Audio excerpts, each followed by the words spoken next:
अदबन गुजारिश है आप अदब का भरपूर मुजाहरा करेंगे।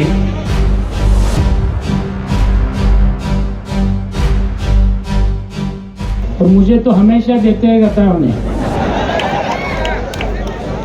मगर मुझे भी ख्वाहिश है जिंदगी में एक ना एक दिन उसके खिलाफ भी तैरने का एक उम्मीद है मुझे। यहाँ हमारे पास 5 एमएलए आए, उसे हमें जेल में भाने की आग्रह करने का है। तुम्हें थोड़े जने वहाँ डिस्टर्ब कर रहे हैं क्या? उन्हें बार बार मुसलमानों को और हमारे हुजूर के सामने गुस्ताखी कर रहे, तुम्हें एक्शन लो कर को, तुम्हें यहाँ बीच में धांधल करेगा तो एक कुछ भी नहीं समझ में आता।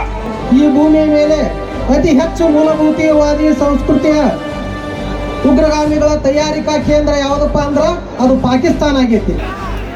कौन सी कुत्ता है? जुआना कुत्ता है। ನಾಯಿಗೆ ಗೊಡ್ಡೆಮ್ಮಿಗೆ ಮಗಳಿಗೆ ತಲೆ ಬದಲಿಗೆ ಕನೆಕ್ಷನ್ ಇಲ್ಲ। ಆದ್ರೆ ನಿಮ್ಗೆ ಈ ಅಲ್ಲೆಲ್ಲ ಬರ್ದೋಡು ಬಚ್ಚಲು ಬಾಯಿ ಅದ್ರದಿಂದ ಏನಾಗ್ಬಿಡ್ತು ಕಳ್ಕೊಂಡ್ಬಿಟ್ರಿ। ಅಲ್ಲಿಂದ ಮುಂದೆ ಆಯ್ತು ರಾಜ್ಯ ಸರ್ಕಾರದಾಗ ಬಂದು ಒಳ್ಳೆ ಚಲೋ ಇದು ಮಾಡಕತ್ರಿ, ಮತ್ತೆ ಮಾತು ಮನೋರು ನಾ ಮುಖ್ಯಮಂತ್ರಿ ಅಲ್ಲ ಇವನು ಆಯ್ತು ಬಿಡಪ್ಪ ನಮ್ಮವ್ರೊಬ್ರು ಮುಖ್ಯಮಂತ್ರಿ ಆಗ್ತಾರೆ ವಿಜಯಪುರದವ್ರು, ಭಾಳ ಸಂತೋಷ ಇತ್ತು ನಮ್ಗೆಲ್ಲ। ಅದಕ್ಕೆ ಇಲ್ಲೆಲ್ಲ ಬರ್ದಾರ ನೋಡು ಹರಕ ಬಾಯಿ, ಅದು ನಿಮ್ದು ಏನಾಗ್ಬಿಡ್ತು ಕೆಡಿಸ್ಬಿಡ್ತು। ಅದಕ್ಕೆ ಈಗ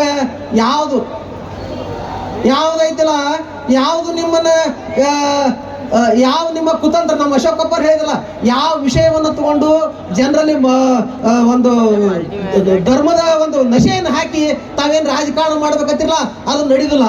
ಯಾಕಂದ್ರೆ ಎಲ್ಲರೂ ಜಾಗೃತರಾಗ್ಯಾರ। ಇಲ್ಲಿ ಅಪ್ಪವರೆಲ್ಲ ಇಷ್ಟೊಂದು ಹೇಳಿದ್ರು ಹಿಂದೂಗಳು ಮುಸ್ಲಿಮ್ಸು ಕ್ರೈಸ್ತ ಬೌದ್ಧ ಏನು ಭಿನ್ನತೆ ಇಲ್ಲ, ಭಾರತದಲ್ಲಿ ಎಲ್ಲರೂ ಎಲ್ಲ ಅಣ್ಣ ತಮ್ಮ ಅಕ್ಕ ಈ ಥರನೇ ನಮ್ಮ ಸಂಬಂಧಗಳದಾವು।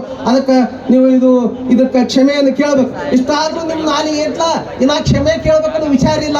ಯಾಕಂದ್ರೆ ಬಿಡು ನಿನ್ನ ನುಚ ಬುದ್ಧಿಯ ನಾಲಿಗೆ ಅಂತ ನಮ್ಮ ಕವಿಗಳು ಹೇಳ್ಯಾರಲ್ಲ, ಹಂಗ ನಿಮ್ಮ ದುರಹಂಕಾರ ಇಲ್ಲಿ ತನಕ ನೋಡಿದ್ರೆ ಮಿತಿ ಮೀರಿ ಹೋಗೈತಿ। ಅದಕ್ಕೆ ಇನ್ನು ನಿಮ್ಮನ್ನ ಈ ದೇವ್ರ ಸಹಿತ ರಕ್ಷಣೆ ಮಾಡಕ್ ಆಗುದಿಲ್ಲ ಅಂತ ನನಗನ್ಸತ್ತೆ।